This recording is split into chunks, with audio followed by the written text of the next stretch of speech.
dream. One day, this nation will rise up, live out the true meaning of its creed.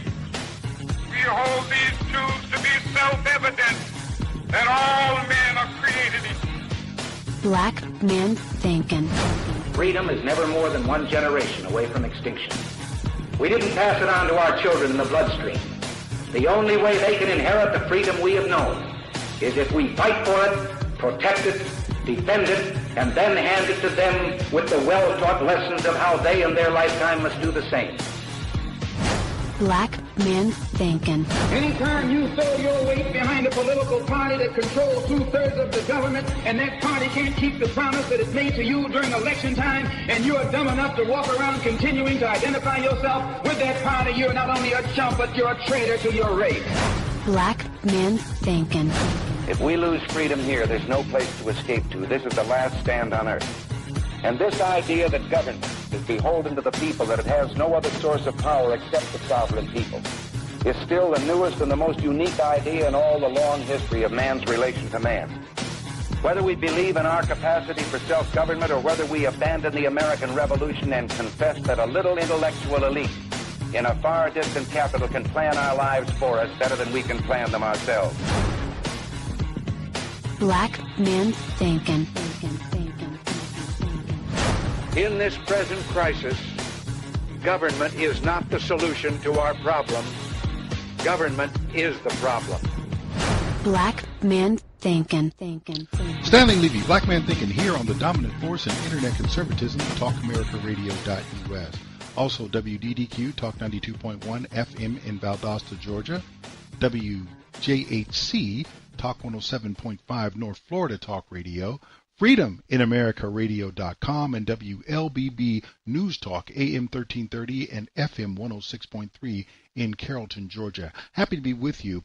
I want to start talking about something that I believe is always a good topic. Stay focused. Talk about things that matter to people. It's the economy, stupid. Exactly. It's the U.S. economy. Let's talk about something I would call fixing American economy fundamentals. Donald Trump is actually fixing fundamental issues with the American economy that most people do not know about, and those who do know will not tell you about. They will do their best to try to keep you ignorant of it. Let's start with the latest jobs report, because everything that Donald Trump is doing is supposed to be wrong, but we keep getting better than expected news out of the Trump economy. More jobs and fatter paychecks. Jobs growth in the U.S. sped up in August, and wages shot up at their fastest pace in 9 years. The U.S. economy added 201,000 jobs. That was more than economists had expected, but gains for the previous 2 months were revised downward. The unemployment rate remained unchanged at 3.9%.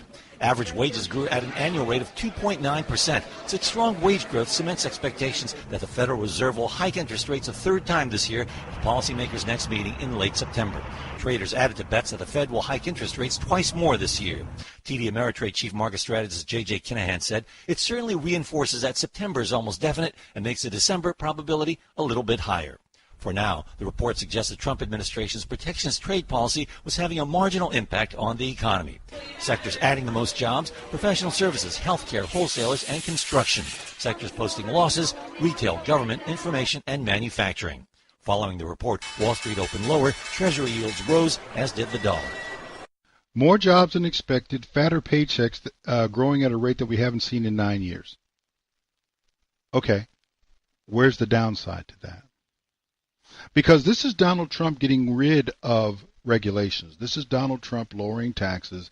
This is Donald Trump going after bad trade agreements. He said he would do that during the campaign of 2016, and he's actually going after that, and people are complaining about that. But let's remember where we were. Back up to 1992, to the guy who ran and had no chance to win, but he did say something very significant in the 1992 election during one of the debates. The candidates will have an opportunity to make a closing statement. So, President Bush, I think you said it earlier, let's get it on. Let's go. And I think the first question is over here. Yes, I'd like to direct my question to Mr. Perot. What will you do as president to open foreign markets to fair competition from American business and to stop unfair competition here at home from foreign countries so that we can bring jobs back to the United States? That's right at the top of my agenda. We've shipped millions of jobs overseas, and we have a strange situation because we have a process in Washington where after you've served for a while, you cash in, become a foreign lobbyist, make $30,000 a month, then take a leave, work on presidential campaigns, make sure you got good contacts, and then go back out. Now, if you just want to get down to brass tacks, first thing you ought to do is get all these folks who've got these one-way trade agreements that we've negotiated over the years and say, fellas, we'll take the same deal we gave you. And they'll gridlock right at that point because, for example, we've got international competitors who simply could not unload their cars off the ships if they had to comply. You see, if it was a two-way street, just couldn't do it. We have got to stop sending jobs overseas. To those of you in the audience who are business people, pretty simple. If you're paying $12, $13, $14 an hour for factory workers, and you can move your factory south of the border, pay $1 an hour for labor, hire a young 25, let's assume you've been in business for a long time, you've got a mature workforce. Pay $1 an hour for your labor, have no health care, that's the most expensive single element, making a car, have no environmental controls, no pollution controls, and no retirement, and you don't care about anything but making money, there will be a giant sucking sound going south. So if the people send me to Washington, the first thing I'll do is study that 2,000-page agreement and make sure it's a two-way street. One last point here. I decided I was dumb and didn't understand it, so I called a who's who of the folks who've been around it. And I said, why won't everybody go south? They said, we'll be disruptive. I said, for how long? I finally got them up for 12 to 15 years. And I said, well, how does it stop being disruptive? And that is when their jobs come up from $1 an hour to $6 an hour and ours go down to $6 an hour, then it's leveled again. But in the meantime, you've wrecked the country with these kinds of deals. We've got to cut it out. Thank you, Mr. Perot. I see that the president... That was Ross Perot discussing the impending, at that time, NAFTA, North American Free Trade Agreement between Mexico, Canada, and the United States, and saying what it would do. The whole idea was to get jobs out of the United States, send them to Canada, send them to Mexico, and therefore create this so-called free trade zone, which was supposed to benefit everyone. But you have to remember something. Mexico's economy is like 1/20th of the U.S.'s, and the same is true roughly of Canada, about 1/18th of the U.S. economy. You cannot have a deal that benefits the United States and also benefits them, and vice versa. This was basically to benefit Mexico. This was basically to the benefit of Canada. It did not help the United States. That's one of the reasons Donald Trump tore it up, moved it off. You heard Perot say this was about, they couldn't have a level agreement. You couldn't have the same agreement, a two-way street, as he says, going both ways, because the United States would destroy any trading partner. So you had to come up with something else. Dylan Ratigan, about almost 20 years after that, laid out things in a very emotional, impassioned manner on MSNBC while he was on that network, and actually gave you the exact reason why you needed, and eventually got, someone like Donald Trump.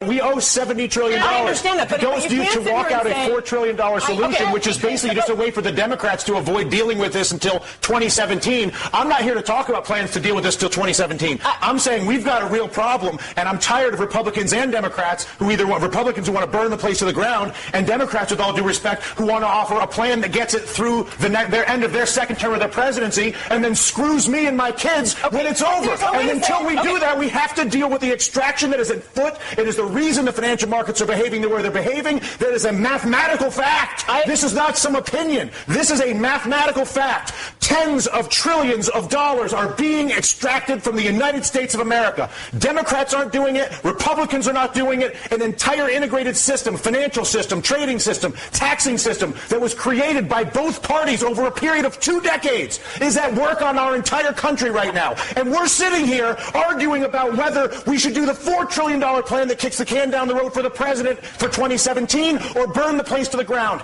both of which are reckless, irresponsible, and stupid. And the fact of the matter is, until we actually, and I'm sorry to lose my temper, but I tell you what, I've been coming on TV for 3 years doing this. And the fact of the matter is that there's a refusal on both the Democratic and the Republican side of the aisle to acknowledge the mathematical problem, which is that the United States of America is being extracted. It's being extracted through banking, it's being extracted through trade, and it's being extracted through taxation. And there's not a single politician that has stepped forward, Susan, to deal with this. But there's only one right now. The leader of the free world, whether you like it or not, the President of the United States is arguably one of the most powerful individuals we have out there. But and Susan, what you're saying is exactly the point that Dylan is making. It's not about one guy. It's about all of them. No, I actually disagree. I think Dylan's saying it isn't about one guy. It is about one guy. What would you like him to do? I would like him to go to the people of the United States of America and say, people of the United States of America, your Congress is bought. Your Congress is incapable of making legislation on health care, banking, trade, or taxes, because if they do it, they will lose their political funding, and they won't do it. But I'm the President of the United States, and I won't have a country that is run by a bought Congress. So I'm not going to work with a bought Congress and try to be Mr. Big Guy. I'm working with the bought Congress. I'm going to abandon the bought Congress like Teddy Roosevelt did, and I'm going to go to the people of the United States and I'm going to say, you've got a bought Congress. And until we get rid of the bought Congress, which is Jimmy Williams' constant point, which is get the money out of politics, and until a president says that's the problem and says he's going to fix it, there is no policy that I can possibly see, no matter how brilliant your idea may be, or your idea, or my idea, or her idea, or your idea at home, is that idea will not happen as long as there's the capacity to basically fire a politician who disagrees with me by taking funding away from him. Is that a fair assessment? Money in politics is the root of all political evil. It is corruption at its worst. And until we step up and kick that out of the park, it's going to be the same system. And only the president could do that. We're going to No. Congress has to do it too. The Congress has to do it too. But I'll tell you what. How bad does it have to get? How much money has to be extracted? How many things have to be heard? The brass tacks. Okay, physically, what do? You go and give a speech. Right now. Right now. Right now. You say. And then what happens tomorrow? Tomorrow, what happens is you begin the process of actually investing in solving the problem. So I come out and I say, how? I create an infrastructure bank with 2% blending immediately. Once I explain to people the problem, once I explain to you have cancer, once you understand how screwed up your trade, tax, and banking policies are, believe me, you will have no issue when I incorporate an infrastructure bank that I fund with repatriated offshore money that I bring in and then use to create 2% direct lending to every business in America. Because when you realize that the banking system is fully corrupt and defrauding us, and I come out and say that, which is what I want my president to do, that at that exact moment I say, you know what, we got a screwed up situation here, people. You all know it, and now what? I'm going to admit it. And as a result, not only have I admitted it, but we're going to begin the process of solving it like grown-ups. They did it in World War II. They did it after the Civil War. They did it in Latin America with the Brady Bonds. We are not seeing it happen now. The panel stays a little more emotional than I anticipated getting at work this afternoon, but what am I going to do? Your Congress is bought. That's something Donald Trump put forward. You need someone whose funding cannot be cut off, something that Dylan Radigan put forward. I'm sorry, Donald Trump is not taking anybody's money. You need someone who's willing to come forward and say that, hey, you guys can't get things done on healthcare. You can't get things done on taxes. You can't get things done on banking. You can't. Donald Trump is getting things done in exactly those areas, not working with a Congress, but basically telling the Congress this is what needs to happen, calling them out on Twitter and every other means available, and moving these people in the direction of the American people. That's what he's doing. That's what he's doing. The pushback you get from against Donald Trump is from those who are afraid that their position will be lost if they are exposed to the will of the American people, who once they see what happens when the power of the American people and the power of American exceptionalism, whether militarily, economically, socially, culturally, is unleashed, it basically makes the world look pale by comparison. And that's just fine. The world needs to get better instead of people extracting the United States so that they can climb up without doing the things for their people that the United States of America has done for our people. It's that simple. As far as trade is concerned, there's still a lot of people who I believe are just economically ignorant. Donald Trump is not trying to make things worse for anyone. He is actually seeking the very thing that Russ Perot was talking about back in 1992.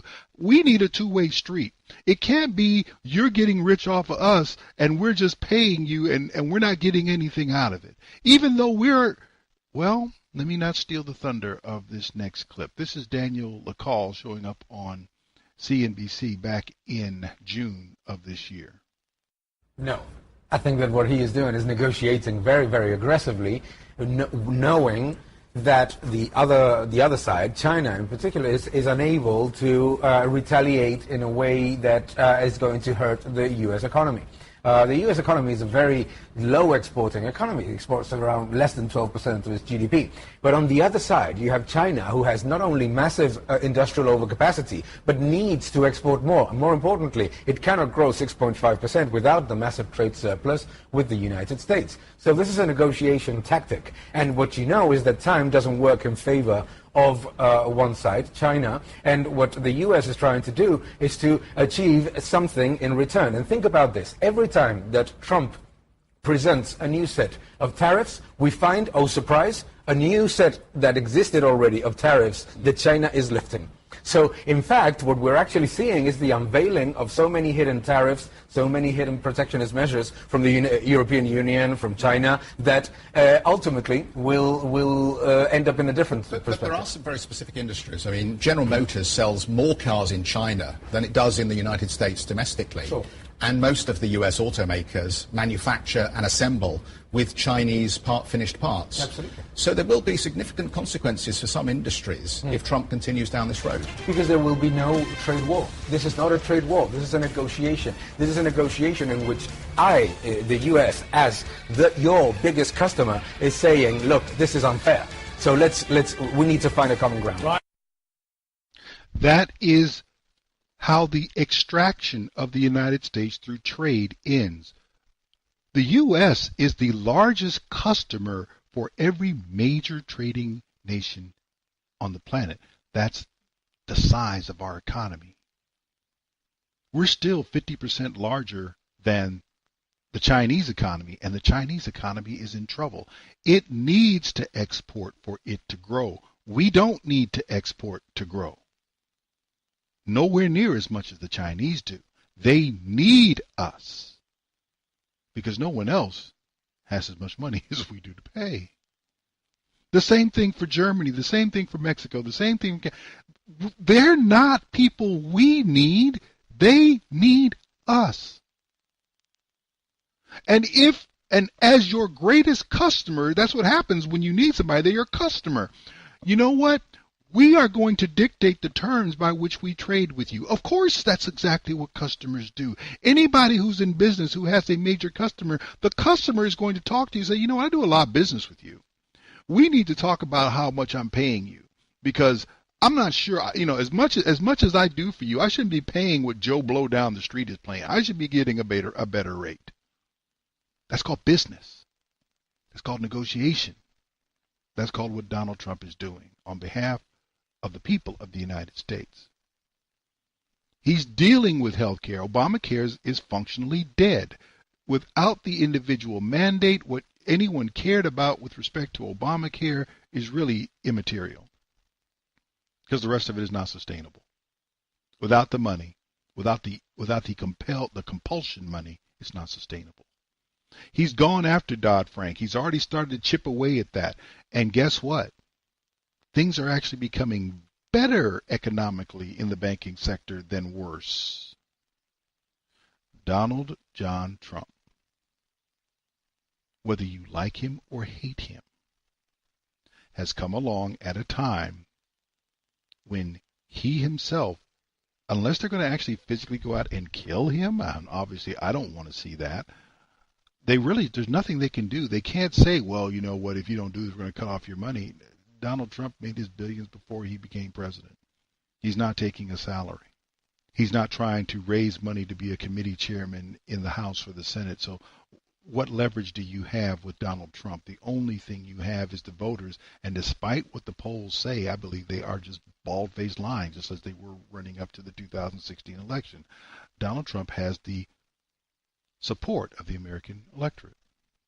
and he will keep it so long as the economy continues to function, as it will.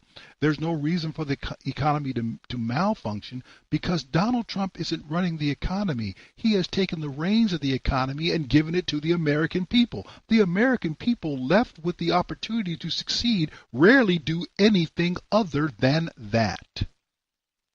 The fundamentals of the American economy are being fixed by one guy who's representing more than 300 million. That's all you need to know. Stanley, Levy, Black Man Thinking. We'll be back right after this.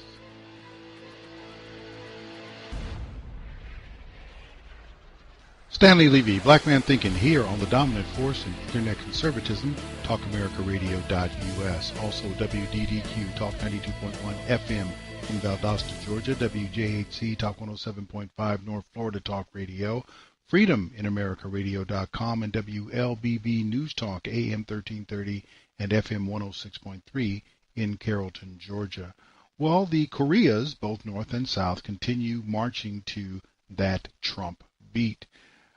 For those who are still skeptical, and the one thing that is, I will say, breathtaking in the scope of what is happening under the current presidency, it's the number of things that can be taken on simultaneously or near simultaneously and seem to turn out favorably. With respect to North Korea, this was something that when he came into office, Barack Obama told him that North Korea was going to be his biggest problem. This is a big threat. And this is simply because Barack Obama didn't know how to handle anything where anyone pushed back on him. Kim Jong-un told him where he could go and how far he could go to get there. And Barack Obama, not being someone who knows how to deal strongly with anyone, he's a very passive-aggressive man. He basically left that alone and said, since I can't handle it, then I know it's going to be a big problem for Donald Trump. Donald Trump came in amidst a big blowout with North Korea, and during the first year of his presidency, the summer of 2017, North Korea was launching missiles and doing nuclear tests and being very threatening. And, of course, this made everybody wonder, well, this is going to be the big deal for the president. Barack Obama said this is going to be hard and he can't handle it. And Donald Trump shocked the world by going to the UN in September of that same year and putting the North Korean leader on notice. No one has shown more contempt for other nations and for the well-being of their own people than the depraved regime in North Korea. It is responsible for the starvation deaths of millions of North Koreans and for the imprisonment, torture, killing, and oppression of countless more. We were all witness to the regime's deadly abuse when an innocent American college student, Otto Warmbier, was returned to America only to die a few days later. We saw it in the assassination of the dictator's brother using banned nerve agents in an international airport. We know it kidnapped a sweet 13-year-old Japanese girl from a beach in her own country to enslave her as a language tutor for North Korea's spies. If this is not twisted enough, now North Korea's reckless pursuit of nuclear weapons and ballistic missiles threatens the entire world with unthinkable loss of human life.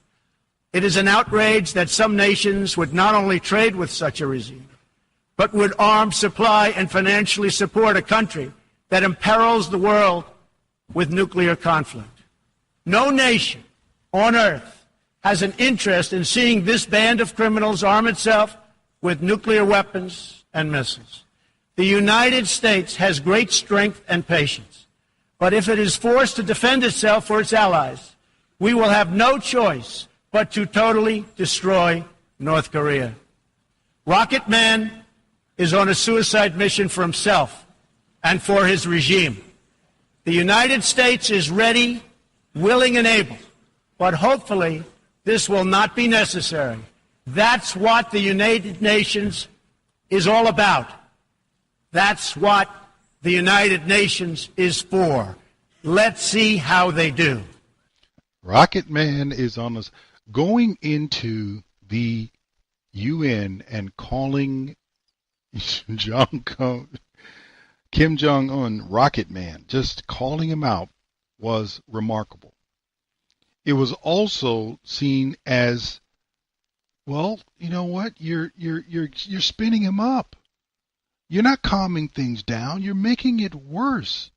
This is pouring gasoline on a fire. No, it wasn't. It was Donald Trump understanding who he was dealing with and speaking to that man. That speech was not for the rest of the world. It was to the rest of the world, but that speech was for North Korea.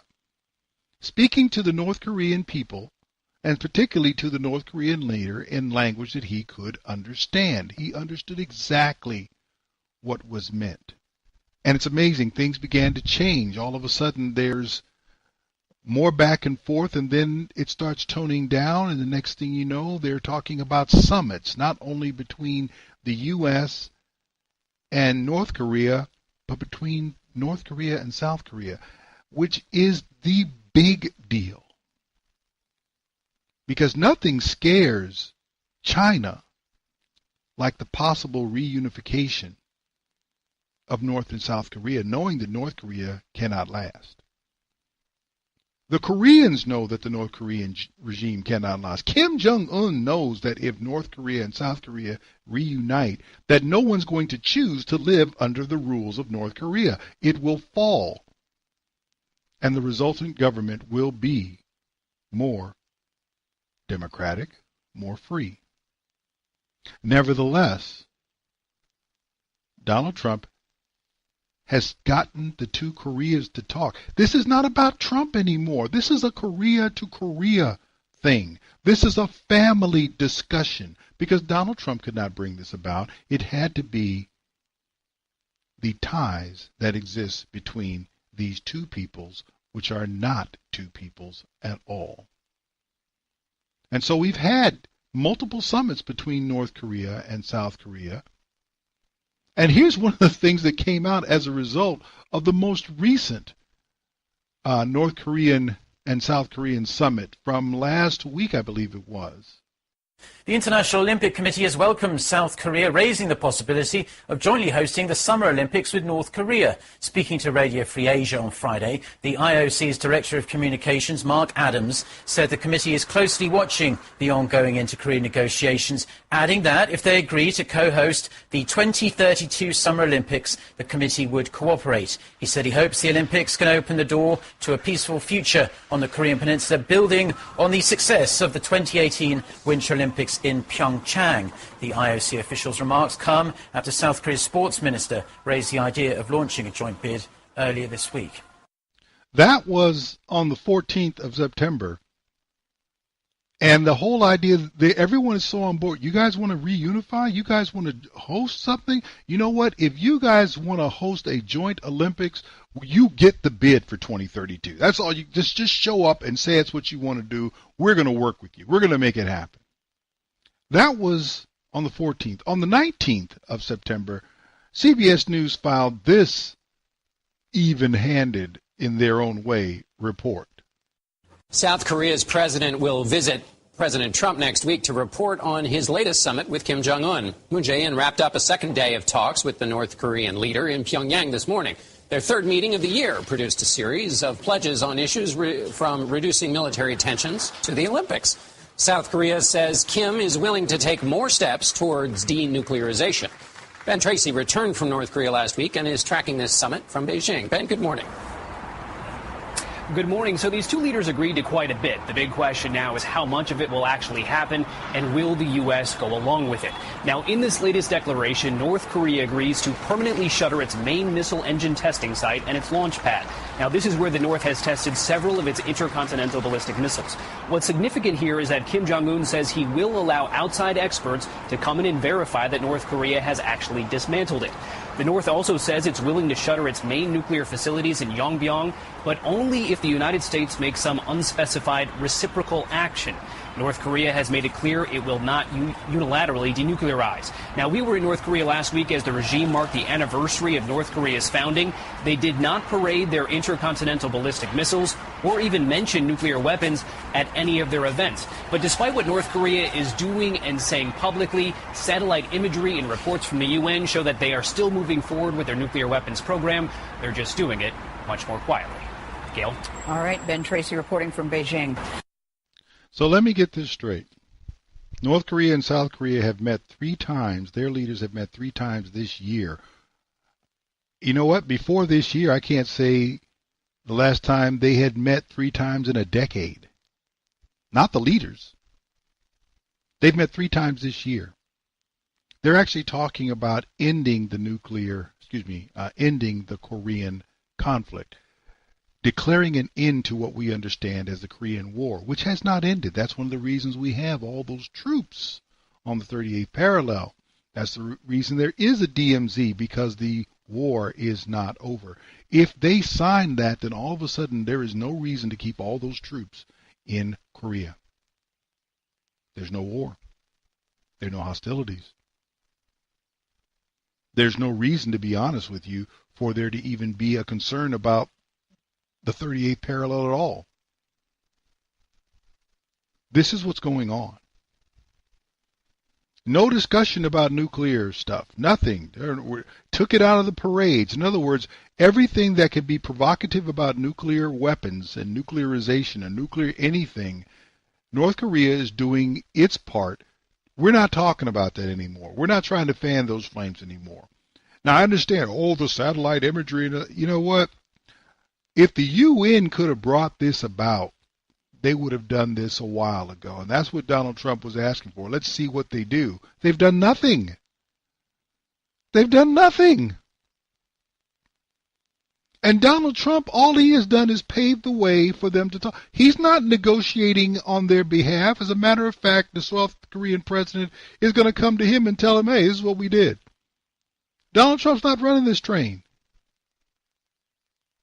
He has simply opened up a dialogue in a way that no other U.S. president ever has since the end of the Korean War. He has opened up a dialogue that has allowed the North Korean people to start returning the remains of Americans who died on North Korean soil during that war. That's a big deal to those who care about the country and her combat veterans. That's a big deal.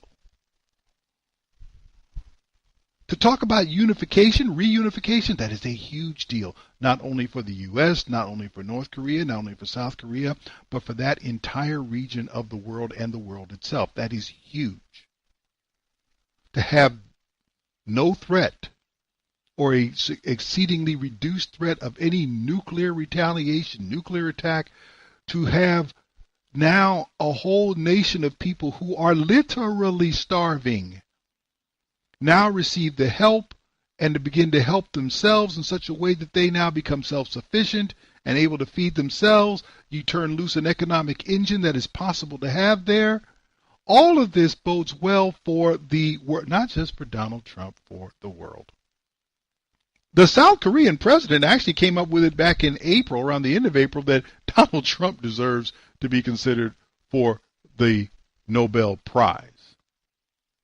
Donald Trump actually addressed that back in May when he talked about what was going on in North and South Korea. We're going to announce that in 3 days. Within 3 days.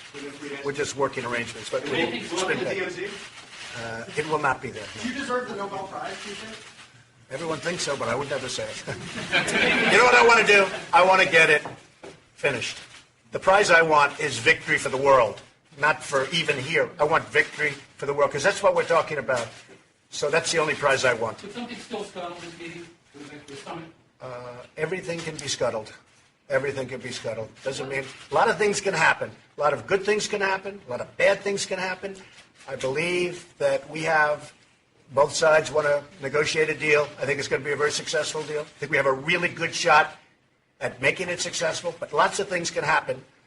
And, of course, you'll be the first to know about it if it does. But I think we have a really good chance to make a great deal for the world. Thank you very much. A really good opportunity to make a good deal for the world. Donald Trump, if you listen to the media, is all about Donald Trump. If Donald Trump was all about Donald Trump, the way the media says, how come he is not hogging the headlines in South Korea or North Korea? He's not. The Korean president is coming here to speak with him to make sure this momentum is going. He wants to make sure he understands, hey, we're getting this from Kim Jong-un. I might need this. I might need you to have some wiggle room here. That's a conversation to be had between those two presidents. So that Kim Jong-un, when he meets next with the South Korean leader after consulting with Trump, can continue forward with unification talks simply with the South Korean president. But North Korea is looking for, there have to be certain concessions from the United States. Well, why is South Korea coming? Well, we need to see if what they're asking for is something that you can do. What can we work with? The negotiation continues. This is a big deal, folks. It just is. And the Koreas, North and South Korea, continue to march to the tune of Donald Trump, who is looking for, as he said, a victory for the world. You may not care about it, but I guarantee you there are millions upon millions of people for whom this is a significant development. Stanley Levy, Black Man Thinking. We'll be back right after this.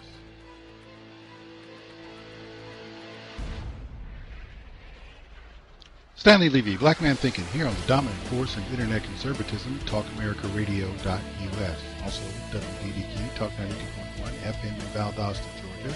WJHC, Talk 107.5, North Florida Talk Radio. Freedom in AmericaRadio.com, and WLBB News Talk, AM 1330 and FM 106.3. Final segment of this first hour. Had an interesting thing occur. I want to know how we had mass shootings, multiple mass shootings happen in the last week, within the last 7 days, happening within a pretty tight time window, 24 to 48 hours. But they didn't get a lot of coverage. Now, I do understand the whole story surrounding the liar formerly known as Christine Blasey Ford has sucked up a great deal of news oxygen as the progressive left and their friends in the media are working as hard as they can to prevent or at least delay a vote on the Supreme Court nominee. And, of course, there is some now more strange information out there, and we'll cover that a little bit later in the second hour of the show. But we had on the 20th a shooting in Maryland. It was interesting. And I want to give you some insight into how it was covered by some of the mainstream media. Here's ABC's report on the shooting in Aberdeen, Maryland on the 20th. This is a report from the 20th of September. Developing story all day long, the deadly workplace rampage. A woman opening fire outside and then inside, several dead. Gunfire prompting a massive show of force. SWAT teams moving in. This was about 30 miles outside Baltimore. 6 people shot, 3 dead before the woman took her own life. ABC's David Curley on the scene in Aberdeen, Maryland tonight. Sheriff's deputies and SWAT teams swarming the warehouse just after 9. I'm not exactly sure what's going on at location. We're being advised to be an active shooter. It's a Rite Aid distribution center 30 miles northeast of Baltimore. And the lone shooter, a 26-year-old female, Snosha Mosley, with a 9mm handgun and extra magazines she owned. Shooter with us. Okay. Is the shooter a patient? Yes, that's correct. After firing outside, Mosley, a temporary employee, moved inside the building, then shot herself in the head, dying later. Her shots hitting 6 people, 3 killed, all thought to be employees.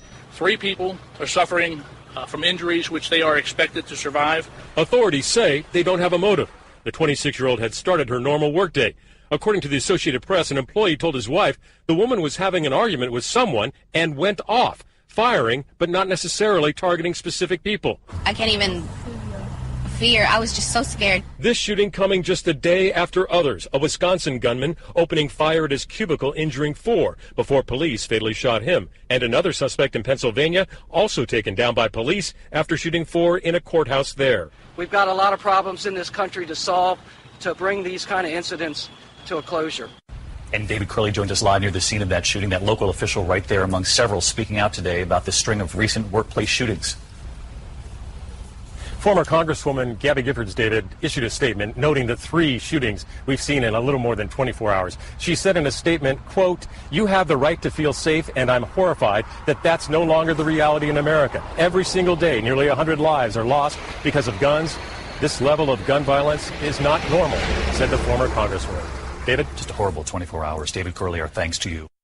That's a horrible 24 hours. Now, I found it interesting that when that occurred, I didn't see the normal cast of characters or the usual suspects on the progressive left showing up in the media decrying gun violence and calling for more sensible measures with respect to gun control. Because remember, among the things that Donald Trump has said, Donald Trump is on record, on tape, on video, saying that he believes that people should take the guns first and then give them due process as to, regarding when they were taken. So it's not like they don't have someone who has some sympathy for a less than purist Second Amendment position. But I didn't see anything. And the next day, CBS filed this report regarding the same shooting. Actually, the same few shootings, I guess you could say. Investigators in a deadly warehouse shooting in Maryland are still looking for a motive today. Police say that Snocha Mosley killed 3 co-workers at a Rite Aid distribution center, and then she shot and killed herself. 3 others were wounded in yesterday's shooting. Mola Lange is at the warehouse in Aberdeen, Maryland, with more on this story. Mola, good morning. Well, good morning. This was the 3rd mass shooting in the U.S. in 2 days. Mosley was a temporary employee here at the distribution center, only on the job for a few weeks. Witnesses say she got into an argument with another employee right before her rampage. Active shooter. Just after 9 a.m., police responded to a shooting at the Rite Aid distribution center in Aberdeen, Maryland, about 30 miles northeast of Baltimore. 2 number 1 females. Gunshot wound to the head. Terrified employees frantically piled out of the building as law enforcement officers rushed in. One employee says he ran to a nearby business for cover after he was shot in the leg. We believe the shooting incident began outside and then moved into the front of the building. Harford County Sheriff Jeffrey Gaylor says Snocha Mosley killed 3 people and wounded 3 others. He says the 26-year-old then shot herself and died at a hospital.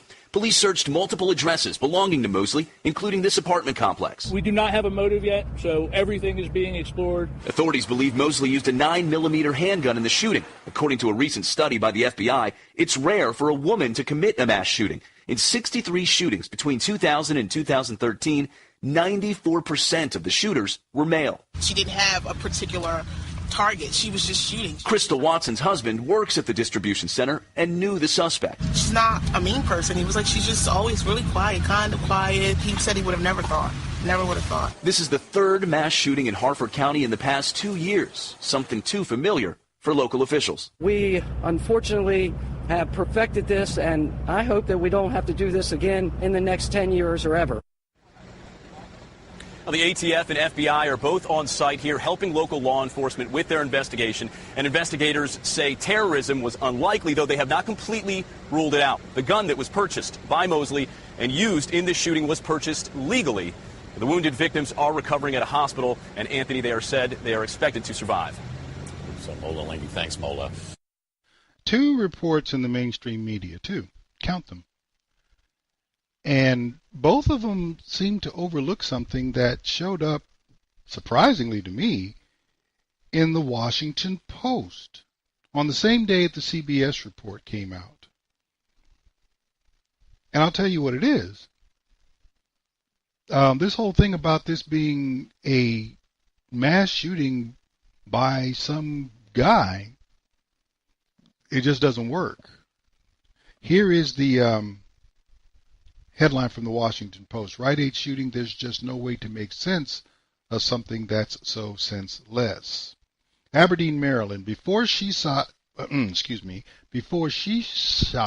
6 co-workers, say that 3 times fast, at a Rite Aid warehouse here, killing 3 of them, Snocha Mosley, 26, had been beset for years by mental illness as well as emotional turmoil related to her struggle with sexual identity, according to authorities and a close friend of Mosley's. Full stop. This was a transgender black male. This was a guy trying to pass as a woman with mental illness issues. So if you're wondering why, for those who are, if you're wondering why you're not hearing about this, why you don't see the big cast of characters that you normally see, where's David Hogg and where's Emma Gonzalez and where's everyone else? Where's all the attacks on Dana Loesch? Where's all this stuff over this attack? They're not going to do that. First of all, the shooter was black. Oops. We don't talk a whole lot about gun control when black folks do the shooting. Progressives don't. We don't talk about that. Oh, here's the other thing. She has a mental illness, was not a she. He has a mental illness that is recognized by the DSM-5, in other words, the American Psychiatric Association, still categorizes transgenderism or gender dysphoria as a treatable mental illness. Now, you don't want to put mental illness together with transgender and gun in the media and put that out for the public to contemplate, do you? The answer is of course not. So while you're getting there saying, well, we got a pretty full news cycle, but we're going to take another shot at the NRA. Hey, we got 3 shootings up here, and we can start talking about all of them, but whoa, alert, alert. We have a transgender progressive pet of color as a mass shooter. Repeat, we have a transgender black male pretending to be a female as a mass shooter. Abort all NRA and Second Amendment attack protocols. Abort all mental illness gun control protocol. This is not a drill. Alert. Disengage all gun control rhetoric, because guess what? We are now off the talking point map for all progressivism when it comes to Americans and guns. Because you can't let it be out there that transgender people are crazy and that if they get guns, then we have a problem. Because you know what? Then you start saying that transgender people don't deserve the right to a gun, which means you're taking rights from them that you would give to others. Now, never mind that we have people who've actually served our country and have handled guns responsibly. Just because they've been to combat and saw some things that human beings aren't really not supposed to normally see, they're just not. And they have post-traumatic stress disorder. Well, they can't have a gun. So somebody who's had a gun and did not use it irresponsibly because they had the experience is not supposed to use a gun. But someone who has a treatable has a known mental illness, we want to make sure they can still get the gun. By the way, Snowchia Mosley bought his weapon. I'm going to call him what he is, his. He bought his weapon legally. He bought his ammunition legally. He was carrying his gun legally. And he is, as far as the APA is concerned, someone with a mental illness. Now, if mentally ill people shouldn't have guns, please explain to me why transgender people are walking around with them. That's the problem. You really can't explain it. And that's why, given the easy cover of this whole Anita Hill and whiteface that's going on in D.C. right now, and given all the puffery that the Democrats are putting up there, trying to make Christine Blasey Ford into something other than what she's already demonstrated herself to be. She's a bald-faced liar. Well, we're just going to sweep this thing under the rug because we really don't want anybody to know that one of our favored identity politic groups is actually someone who can't be trusted with a gun. And we can't afford to try to bring up the idea that we need to limit guns so that people with transgender issues can't have them. I would love to see that debate within the Democrat Party. I'd buy popcorn. I'd sell popcorn. No, actually, I'd give popcorn away for people to engage in that debate, and for those of us who just want to sit on the sideline and watch the pretzel logic as they try to call what the APA says is a mental illness not a mental illness, but simply an alternate lifestyle, and say that they're not crazy. Well, okay, but who is crazy? So let me get this straight. Veterans who come back from combat who've done nothing but seek treatment for PTSD, they shouldn't have a gun. But someone who's diagnosed as or acknowledges that they are transgender, which is a mental disease, a mental defect, they should be allowed to have a gun when a former member of our military is not or should not be? How does that work? How does that pretzel logic get through? I really want to hear it.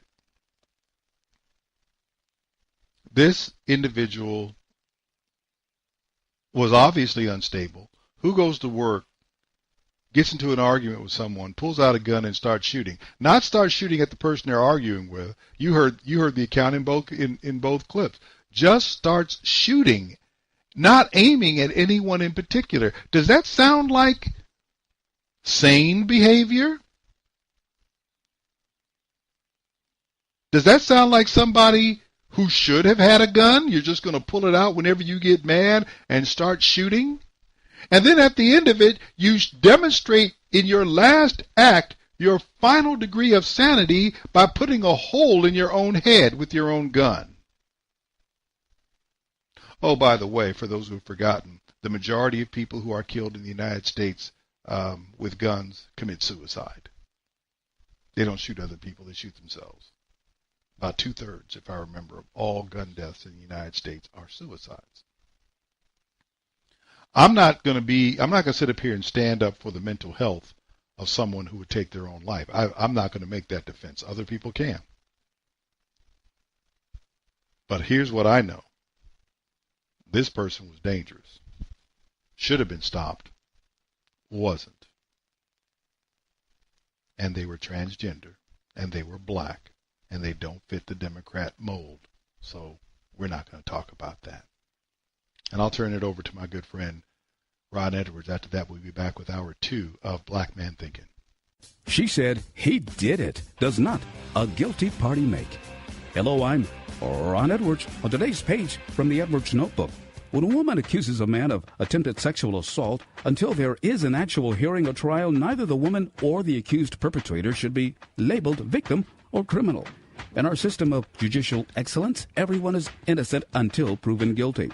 In today's mad world of political shenanigans, Professor Ford, a leftist activist, accused Supreme Court nominee Brett Kavanaugh of locking her in a room and trying to aggressively pursue her in a sexual manner.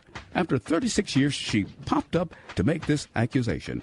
She was given a perfect opportunity to state her case and allow Kavanaugh to defend himself. She now wants the FBI to investigate. But investigate what? She needs to give her facts so there is something to investigate. The Democrats exploited her by revealing her name, which she did not want to happen.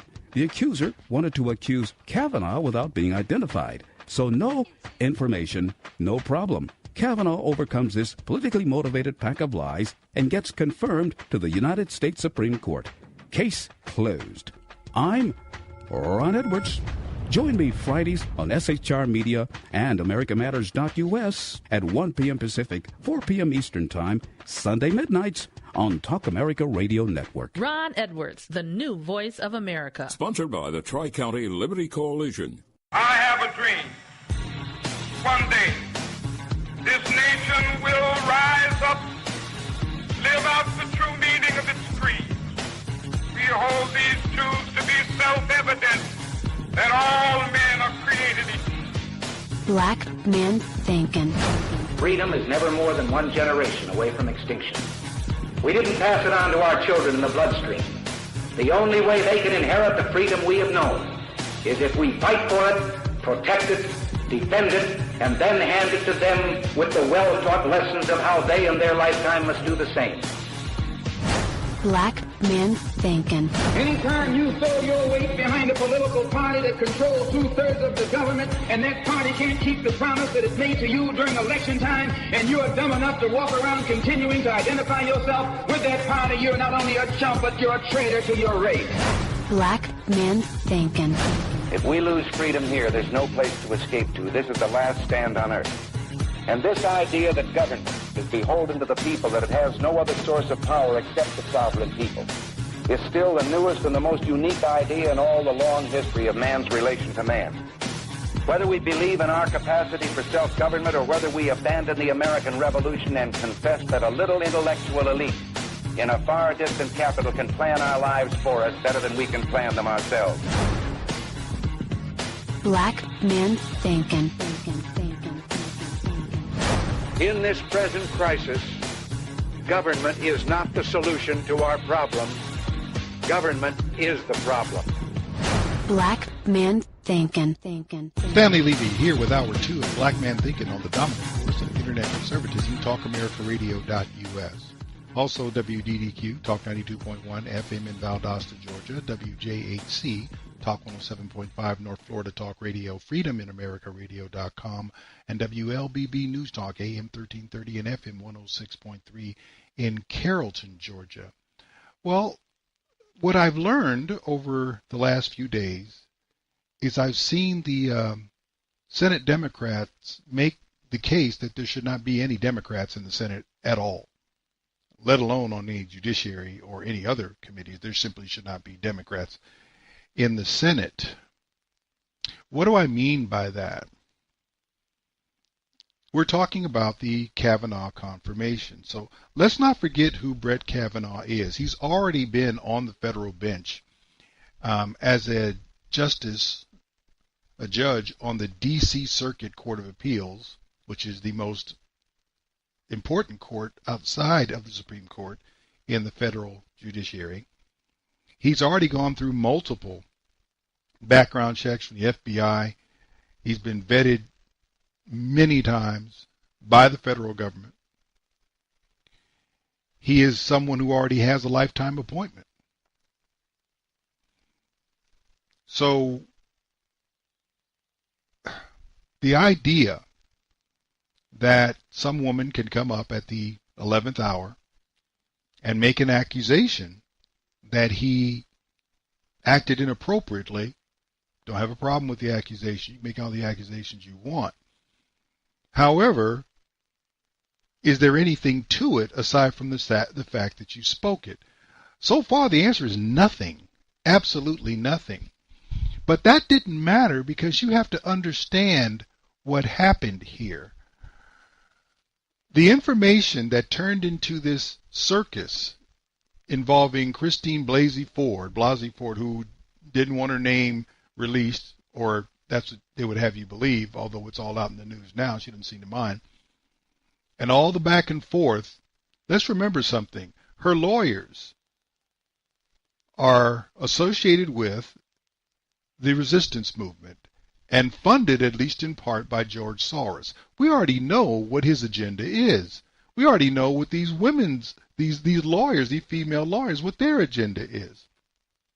What we also understand now is what Dianne Feinstein's agenda is, because Dianne Feinstein is the one who received this information from a congresswoman in California all about Christine Blasey Ford. She had this information, and she should, according to the procedures that they have in place for judiciary confirmation, this should have been examined, but she didn't submit it for examination. This should have been within the other records. It could have been brought up privately, keeping everyone's name out of it, and they could have seen whether or not there was anything to it so that they should move forward or whether or not it should be ignored. All that could have been and should have been happened in closed session in the Senate Judiciary Committee. It was not done that way. Why was that?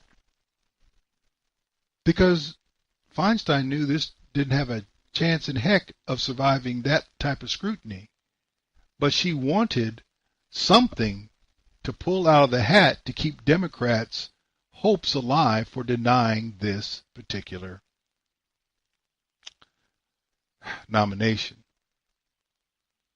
Now, back on the 18th of September, before other things came forward, she was seen talking to our good friends at Fox News and deflecting all over the place.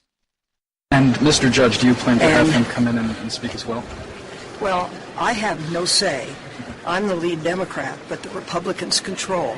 So this is all up to the Republican side. Okay. And I think it's really too bad that no one called her or called her lawyer. My understanding is she got emails. And this is a woman, and I really believe, who's been profoundly impacted by this. Now, I can't say everything's truthful. I don't know. Right. But I do know that you had to contact her lawyers. And our side isn't putting this together. The Republican side is putting it together. And if nothing ever comes of it and she doesn't respond to the call, do you think that just the accusation alone will, and the uncertainty around whether the accuracy of the, or the validity of the accusation? Well, I'm a prophet. I can't tell you what impact it'll be. But you think it might affect some members? Pardon me? Do you think it might affect and I know she did not want to go public. That's why I didn't make the letter public, because I couldn't be assured of what would happen. And unfortunately, that was taken out of my control. Okay. Well, thank you so much for your time, Senator Feinstein. You have a fantastic rest of your day. Well, that's just a lie. It wasn't taken out of your control. You took it out of her control by, instead of submitting it to the normal process, by withholding it and springing it on people at the last minute. You made sure that she was not going to be able to keep her name out of it, because the only way that you could use her to block the nomination is she's going to have to make herself known. Oh, by the way, I do want you to know that Christine Blasey Ford, for all her victimization, has already been compensated more than $400,000. So there's tremendous impact that she is feeling. And I'm really not concerned about the impact to her. I'm really concerned about the impact to Judge Kavanaugh, who has denied this, and all the objective information out there supports the fact that his denial is far more credible and has far more foundation and basis than the allegations against him. But I really thought that, as evil as Dianne Feinstein is, and she is an evil woman, that's just all there is to it, I actually didn't think I would find one that was more evil than she. I'll get to that in a minute. Tammy Bruce had some reaction to all this, which I thought was kind of interesting. For reasons, the only thing I can do, I can just show it to you. She spoke on the 17th, the day before that interview that Feinstein gave to Fox News. And here she is kind of showing regret for what Feinstein had done. The White House standing behind Supreme Court nominee Judge Brett Kavanaugh as the woman accusing him of assaulting her back in the 80s is coming forward to the Washington Post. So what impact will this have on Thursday's vote? Let's bring in Fox News contributor Tammy Bruce, president of the Independent Women's Voice. Thank you for being with us, Tammy. Good morning. This is a tough one. You have one woman saying something that happened 30 years ago. Sure. He is vehemently denying it. What are your thoughts about this? Look, this is the problem, and we can't really address her allegations in a way because we don't know what happened. We don't have the benefit of a real justice system framework, of an accuser making the accusation and the accused being able to defend himself or herself. We don't have that. What we do know, though, is this. From the start here, Dianne Feinstein had an allegation that she says is credible, yet said and did nothing about it. We never heard about it in the hearings. We didn't. Knew about it. She had interviews with Judge Kavanaugh. She didn't tell the committee. She didn't tell the FBI. She waited until effectively everything else they had done did not work, and so it was like a Hail Mary pass, confirming, and this is my main point, confirming that this was exclusively a political act. It was effectively an attempt at a political assassination of a character, an attempt to use an experience like this as a cudgel. And this is my concern, is that as Americans see and deal with one of the most important issues facing women, and regardless, again, of what we can address about what she's accusing, they want this to be now a trial in public by allegation and gossip.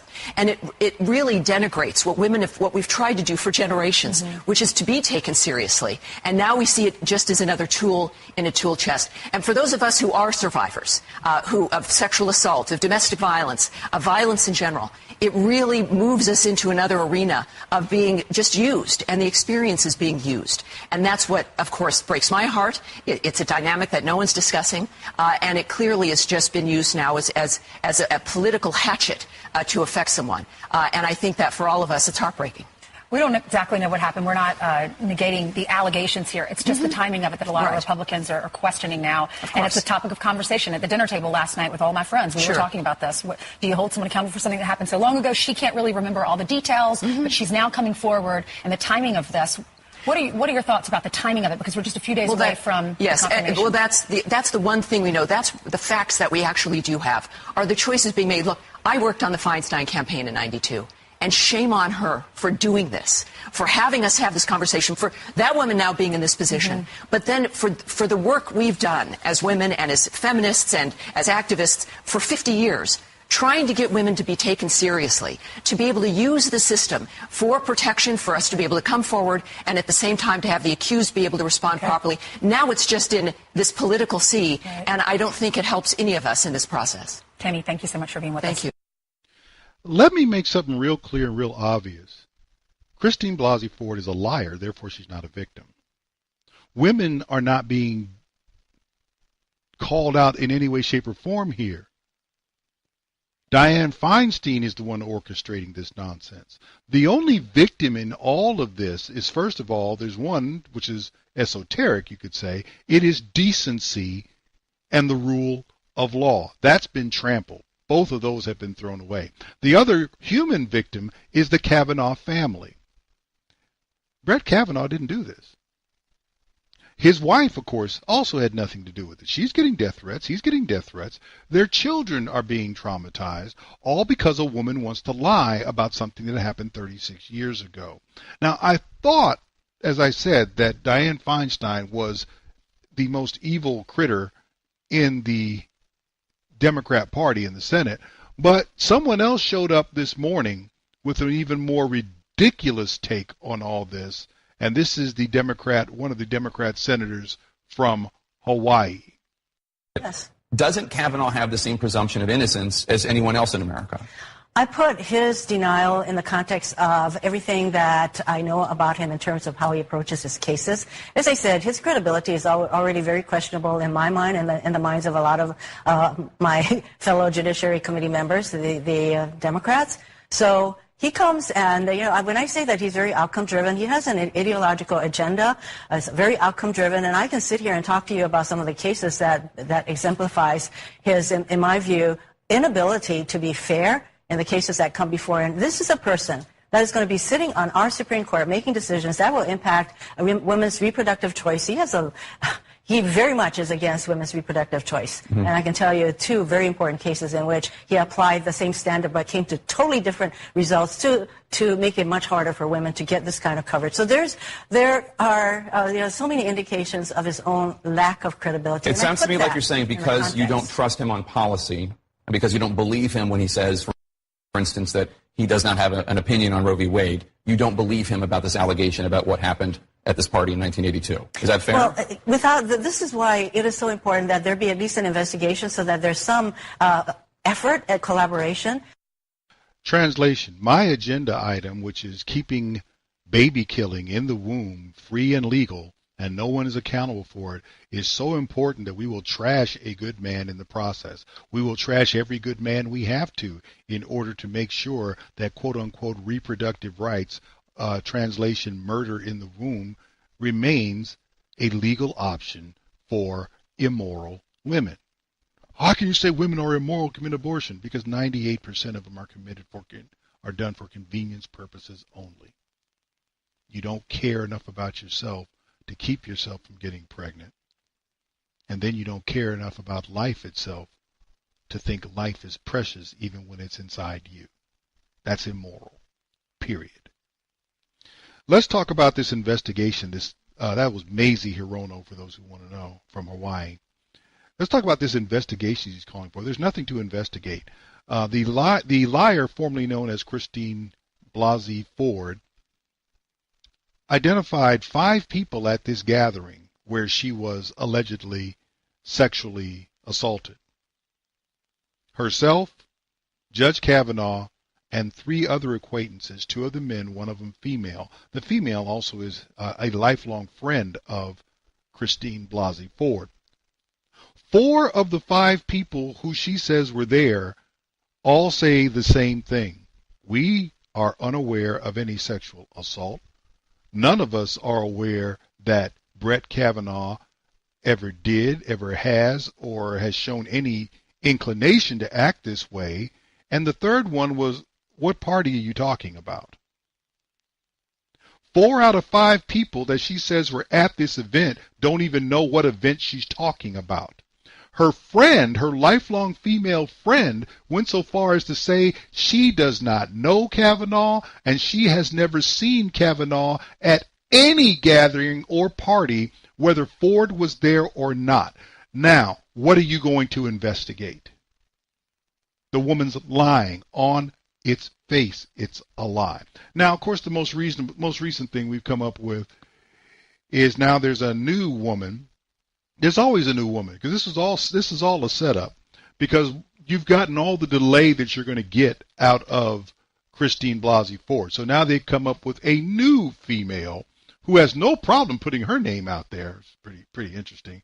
Deborah Ramirez is now claiming that Kavanaugh put his exposed penis in her face at a dorm party during their freshman year at Yale, sometime between 1983 and 84. Wow.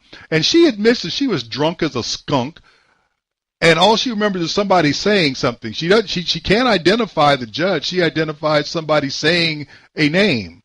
And that is, look, let me help you out. This is all a delay tactic. This is all an intent to put pressure on the Kavanaugh family to make him back down and withdraw his nomination. Trump's not going to take it down. They want Kavanaugh to take it down. And I guarantee you, after this fool, they have another one. This is all about how weak the GOP is. I'll talk about that in the next segment.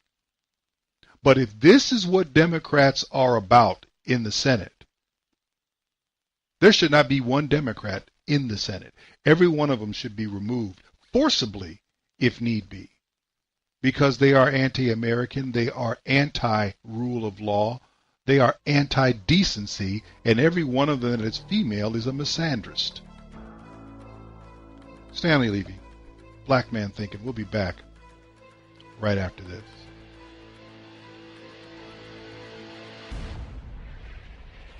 Stanley Levy, Black Man Thinking, here on the dominant force in internet conservatism, TalkAmericaRadio.com. Also, WDDQ Talk 92.1 FM in Valdosta, Georgia, WJHC Talk 107.5 North Florida Talk Radio, FreedomInAmericaRadio.com, and WLBB News Talk AM 1330 and FM 106.3 in Carrollton, Georgia. Now, if the Democrats have made a case, particularly the Senate Democrats, for there not being a single Democrat in the Senate, and they've made that case, because not only the Democrats on the Senate Judiciary Committee are they despicable human beings, particularly the females,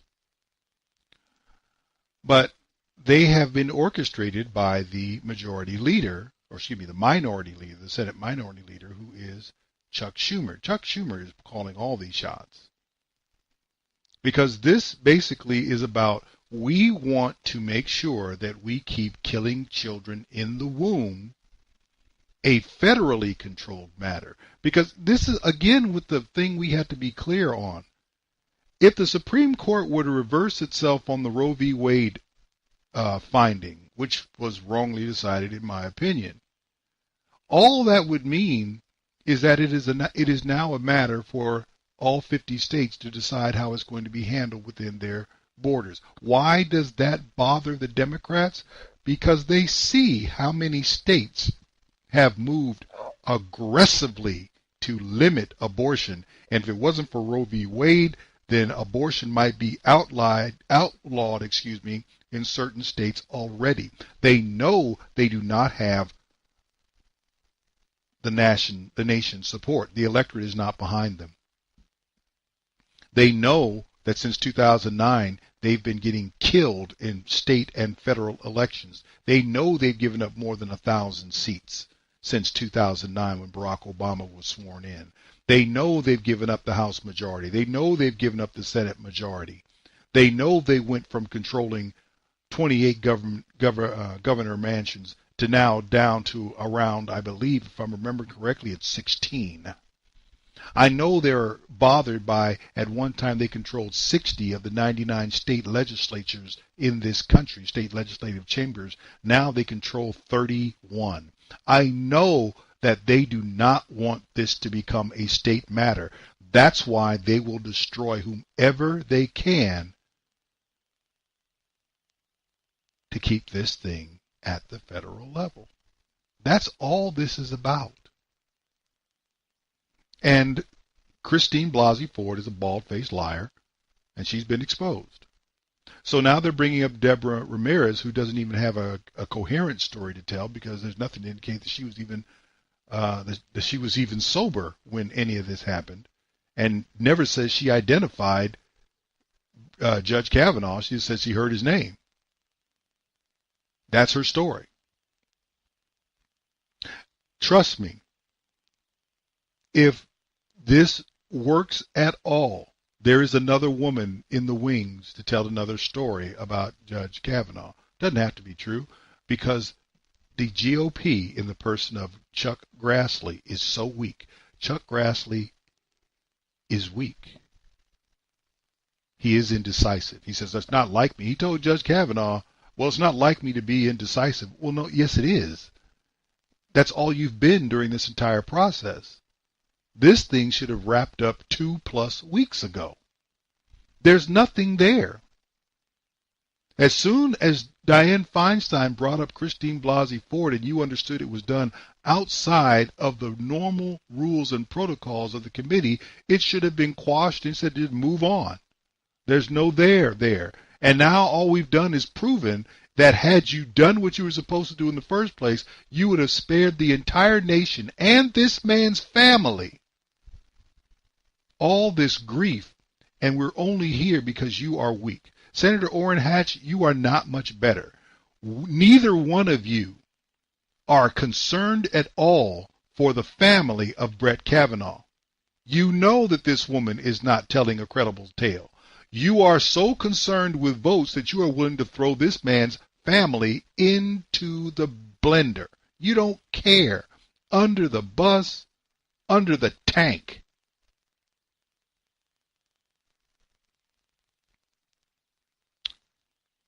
I won't even talk about the retirees. Jeff adequately named or adequately surnamed Flake. Oh, I really want to hear from her. There's nothing to hear from her. There never was anything to hear from her. Had there been something to hear from her, you would have heard about it in the closed session. And I'm sure Jeff Flake is going to want to hear from Deborah Ramirez. I would be shocked if he doesn't. The same for his retiredness or his retiringness, Bob Corker. Oh, we really need to be careful that we listen to everybody's. No, we don't need to be careful to listen to anybody. Innocent until proven otherwise. And this isn't even a legal matter. This is a matter of gossip. She's telling a tale. She's named 5 people. 4 of the 5 people don't even agree with her story, and the only one who does is the liar who is telling it, which is Christine Blasey Ford herself. Again, her lawyers work for the resistance, are part of the resistance. They're receiving at least some of their funding from George Soros. This is ridiculous. It could not be more blatant. And now you have a relatively awake nation who sees all this and is looking at the aging Republican senators and saying, do you guys have anything resembling decency? So what you're trying to tell me, you would let this guy who's already been vetted 6 times, who's already been a federal judge for more than a decade, you would allow him to be dragged through this on something that you know cannot possibly be proven? That's how much you think of his reputation? How the heck then are you going to represent anybody in the United States if you will not protect anybody with a record and the recommendations and the references of Brett Kavanaugh? Then you're not going to stand for anybody, are you? No, you're not. So what is it we're going to see here? Are we going to get a testimony tomorrow? Who knows? And if there is no testimony tomorrow, are they then going to turn and take up the matter of Deborah Ramirez accusations? Because you know every Democrat on the Judiciary Committee, without fail, is going to ask, what's the hurry? We have another credible accusation. Let me help you out with what Democrats consider a credible accusation. Anything any woman says against a Republican or someone who is supported by a Republican is a credible accusation. Let's talk about what's not a credible accusation. Anything that a woman can demonstrate may have occurred at the hands of a Democrat politician. Insert the name Keith Ellison. Insert the name of the alleged victim, Karen Monahan. Karen Monahan has produced documented evidence, including medical information, photographs, and records, and she has a witness, happens to be her son, of Keith Ellison physically abusing her. Unlike Brett Kavanaugh, who has no problem facing his accuser, who is eager to face his accuser, Keith Ellison doesn't want to be in the same room with Karen Monahan to answer anything she has to say. Not to mention, there are police reports of Keith Ellison being accused of domestic violence back in 2005 with another woman. How come he's not being asked to bow out of the Minnesota Attorney General race? How come he's not being told to step down from his position within the Democrat National Committee? I believe he is a co-chair along with Tom Perez. How can he be this way toward women and the Democrats stand by him? But we have a woman who can't prove a thing against a sitting federal judge, but the judge should withdraw his nomination. Do you understand? And Republicans are not on this like white on rice, like ugly on an ape. This should be the only matter of discussion. You know what they should do? We will kill this nomination as soon. Not kill it. We will re-examine this nomination and we will call for an FBI investigation as soon as Ellison steps down from the Minnesota Attorney General race.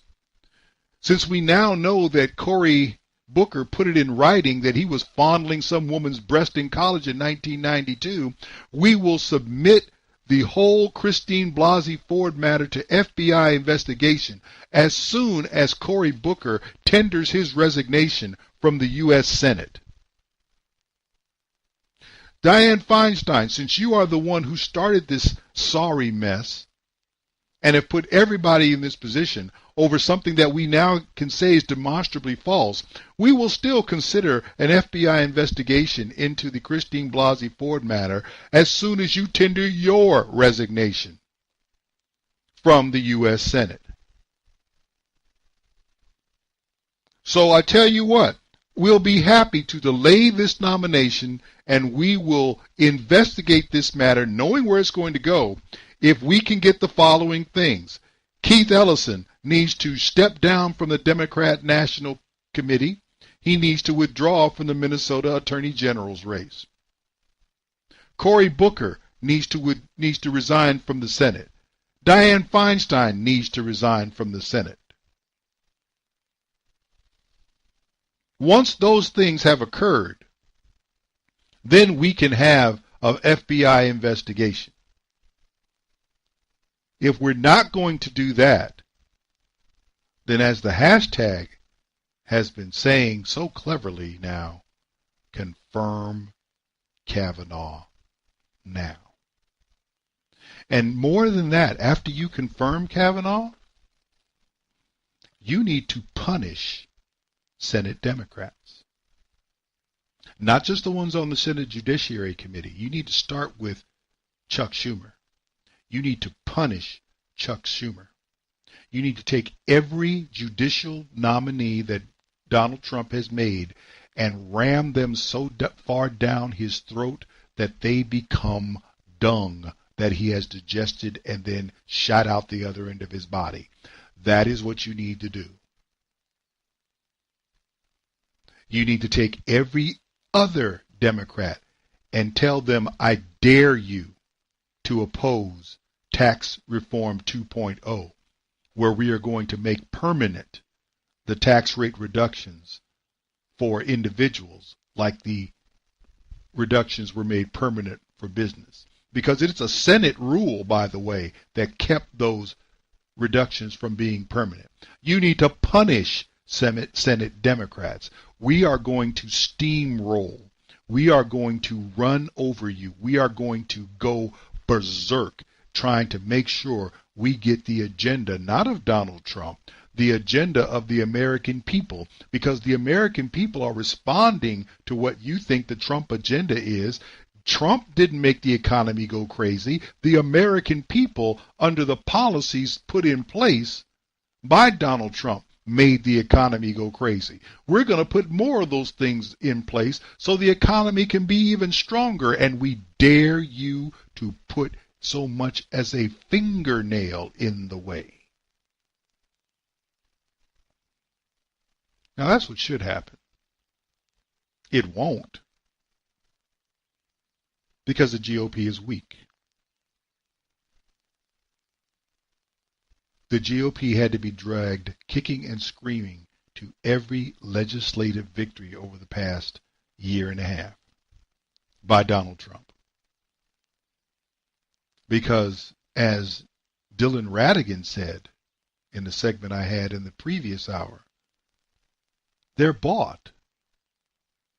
And they're bought for the purpose of seeing the American people extracted. They didn't want to see that stop. They could have stopped it at any time. They didn't want to see it stop. Donald Trump is bringing it to a halt. And he's exposing them if they try to cling to what is against the interests of the American people. So let me make this real clear. Democrats are evil. Senate Democrats are flat out evil. GOP senators are weak and flaky. They're feckless. The best thing you can do is get a whole new slate of senators and not let one of them be a Democrat. There's not a one that I would think about. If you gave me the opportunity to say I'm going to give you new senators and every one of them Republican, there's not a senator that I would keep from any state. I would give me 100 new Republican senators and I would be ecstatic. They all can go. But that requires somebody to have the backbone to show up on November 6th and not vote for a single Democrat now that you see who they are. And for those who still will vote Democrat, understand that we now know you are as anti-American as they are. It's really that simple. Stanley Levy, Black Man Thinkin'. We'll be back right after this.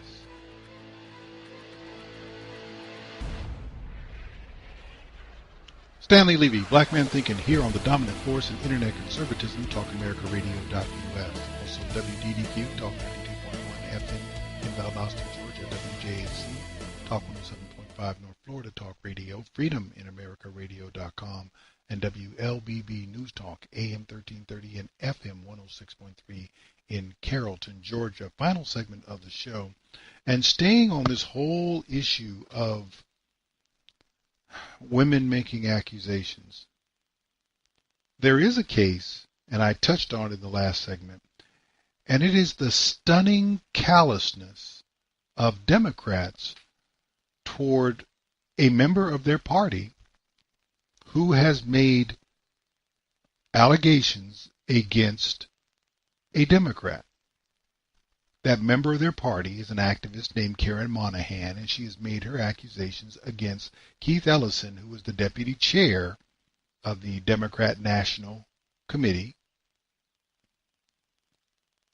He was a congressman from Minnesota. He is currently running for the Attorney General position in the state of Minnesota. Let me give you an idea of why this is a problem. This is Karen Monahan, a report on her going public with some allegations against Keith Ellison. This was back in August of this year. So Ellison's ex-girlfriend is Karen Monahan, and Saturday her son made a Facebook post describing a video he saw on his mom's computer. He says it shows Ellison dragging his mom off a bed by her feet and screaming profanities at her. Monahan says that's all true. She and Ellison both say they were in a relationship for several years. Monahan has several photos of them together. So yesterday, she tweeted that she met with Ellison in June before he announced his run for Attorney General and told him to get help and heal, which is what she would consider, quote, a just ending to the hell my family and I have been through. For the last several months on Twitter, Monahan referred to herself as a domestic abuse #MeToo survivor without using Ellison's name, but hinting that she was going to tell her story. Monahan has shared screenshots of text messages between her and Ellison, but no evidence of the alleged domestic abuse, and there's no video publicly circulating. Congressman Ellison released a statement that says, Karen and I were in a long-term relationship which ended in 2016, and I still care deeply for her well-being. This video does not exist because I never behaved in this way, and any characterization otherwise is false. Monahan responded to Ellison's statement by tweeting in part, Keith Ellison, you know you did that to me. I have given every opportunity to get help and heal. Monahan turned down our request for an interview, giving us this statement instead. I'm dealing with a family crisis over this right now. I'm trying to take care of my own emotional triggers and be there for my kids. At this time, Ellison has also not agreed to an interview, but his ex-wife, Kim, who's a Minneapolis school board member, released a statement that says, in part, I feel I know him better than anyone else, and the behavior described does not match the character of the Keith I know. We will continue to bring you updates on this story as more information becomes available. It'll be posted right away on KARE11.com, as well as our social media pages. Well, that's pretty stunning. There is supposedly, and I do not believe this video has been released yet, video of him pulling her off of a bed and yelling obscenities at her. Well, that sounds pretty damaging. Also, her child is the one who surfaced this, not the woman herself. That could have been staged. Let me go on record and say that, as far as I'm concerned, as much disdain as I do have for Keith Ellison, I think nothing of him. I think he's lower than pond scum.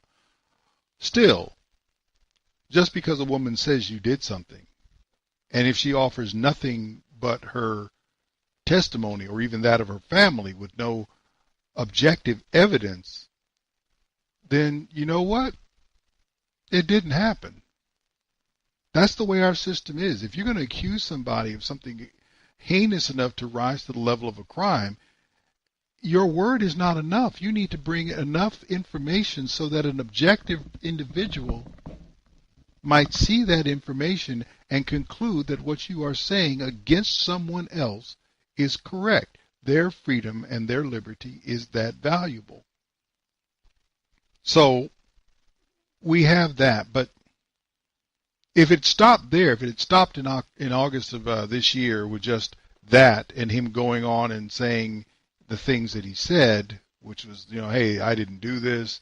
This is, there's no video, which I think is an interesting thing to say, even if it's calculated. But then back in January of this year, because Keith Ellison is a problem child, Tucker Carlson actually exposed part of the history of Keith Ellison to show what type of an individual he was.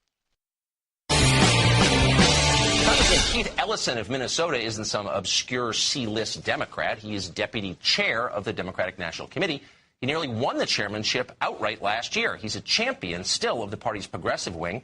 He's a great favorite of the grassroots. He deserves to be regarded as one of the Democratic Party's top thought leaders, such as they are. Yesterday, Ellison tweeted this, quote, "At Moon Palace Books, and I just found the book that will strike fear in the heart of Donald Trump."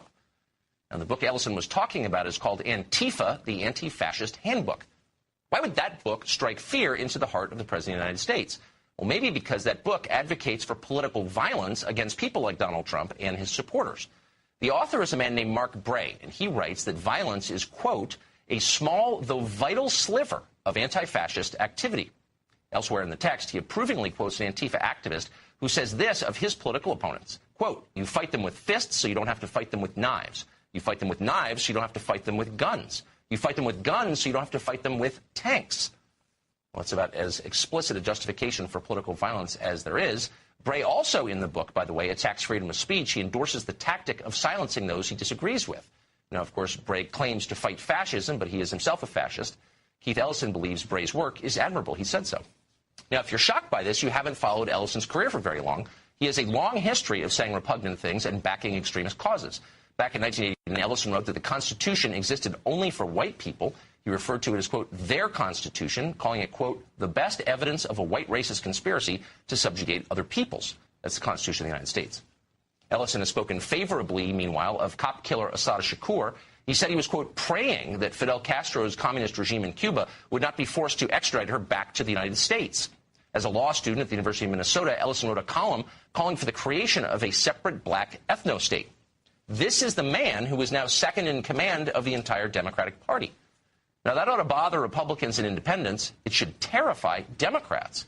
Most voters don't support cop killing, racial separatism, political violence, abolishing freedom of speech, and they tend to flee from politicians and parties that do support those things. Democrats at this point assume they're going to make major gains in this year's midterm elections purely on the strength of the president's low poll numbers. So at this point, they're happy to ignore haters like Keith Ellison. Ellison opposes Trump, and that's enough for now. But what would happen if Democrats actually did win and got power back in November? Suddenly, Ellison's views would matter a lot. He and people like him would have real control over your life. Are you ready for that? Now, in saying those things, there are a few things that Tucker Carlson left out regarding controversies involving Keith Ellison. One of them would be when he was sworn in as a congressman, he was sworn in using a Quran, not a Bible, which is interesting because Allah and God are not the same. Period. There is nothing that is common to Allah between Allah and the God of Israel. They are not in any way, shape, or form the same. So help from Allah is not the same as help from God, not to mention the Quran in Islam is antithetical to the freedoms that are protected or supposed to be protected by the Constitution. So he doesn't care much about the Constitution. As you heard Tucker Carlson say, he kind of considered that just a white man's thing anyway. He received contributions from members of CAIR, the Council on American Islamic Relations, which is an unindicted terrorist co-conspirator. You starting to pick up on this here? He compared, back in 2007, he compared George W. Bush's actions after 9/11 to the Reichstag fire, so he basically called George W. Bush a Nazi. Bless his heart. Bless his heart. Some others that were not mentioned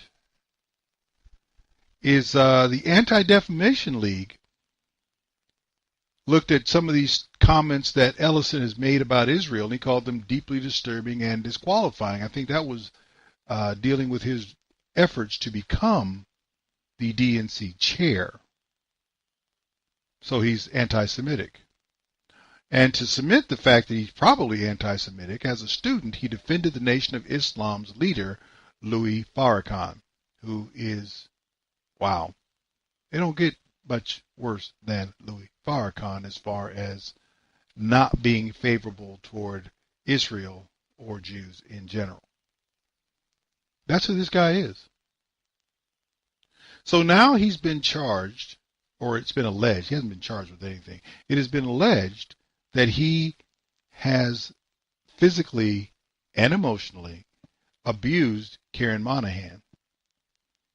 Now, the interesting thing to me is the response to this. The response is interesting. Among Democrats, now this is in Minnesota, only 5% believe Karen Monahan, while 30%, this is Democrats, 5% believe it, 30% dismiss it, and 65 aren't sure. However, now remember, she has published medical records. She keeps trying to publish on Twitter a photograph of herself who is beaten, been beaten severely. Her eyes bloodshot, her cheeks are bruised and puffy. It's really an ugly picture. So I can understand just on that notion alone why it's been stopped. But there is much more to support her allegation against this man, plus the fact that someone else made the same accusation with police records to support that back in 2005. This man has a history, but the Democrat Party doesn't believe her. But the same Democrat Party that doesn't believe her wants to believe Christine Blasey Ford, whose story has been denied by 4 of the 5 people that she named who were at the event. The 5th being herself. She's the only one who corroborates her own story. Everybody else says, I can't go with you there. So again, he is running for Attorney General in Minnesota in this election cycle. He appeared on a televised debate recently, and the subject of these allegations came up, and the soft male voice that you can hear kind of jabbing at him is his opponent. But this is what he had to say about the allegations.